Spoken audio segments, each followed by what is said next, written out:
suis pharmacienne ici à l'Institut universitaire de cardiologie et de pneumologie de Québec. Depuis 10 ans, j'œuvre auprès de patients aux unités de soins intensifs. J'ai élaboré il y a 10 ans une première version d'un guide, le guide d'administration intraveineuse des drogues critiques.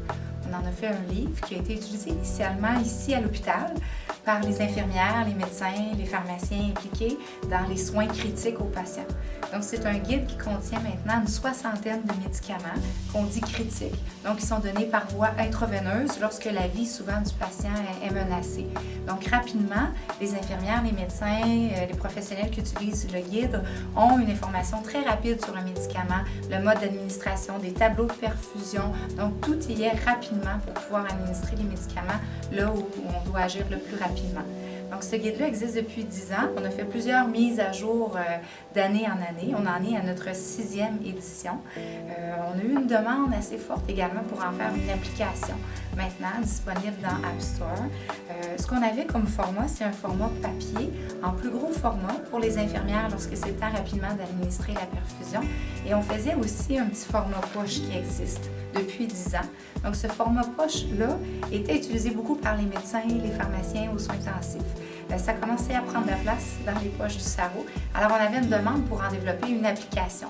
Donc, ce qu'on a fait, donc cette année, c'est tout nouveau. Avec la 6e édition, elle paraît maintenant sous forme d'application électronique.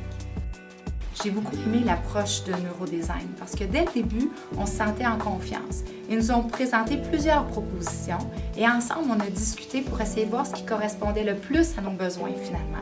Donc, on nous proposait plusieurs possibilités et ça nous a aidé même à déterminer quels étaient justement nos besoins avant même que nous-mêmes puissions commencer à les déterminer.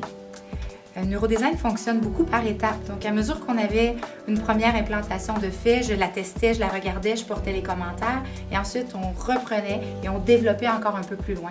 Donc, le fait de procéder en plusieurs étapes distinctes comme ça m'a permis de mieux comprendre comment on procédait dans le développement de l'application, de corriger le tir à mesure et d'intervenir sur certains éléments auxquels je n'aurais peut-être pas pensé et de voir le produit fini rapidement. Je pouvais avoir des nouvelles idées et on pouvait corriger au fur et à mesure le tir. Donc, c'était très, très facilitant pour quelqu'un qui n'est pas nécessairement expert en informatique et en développement d'applications.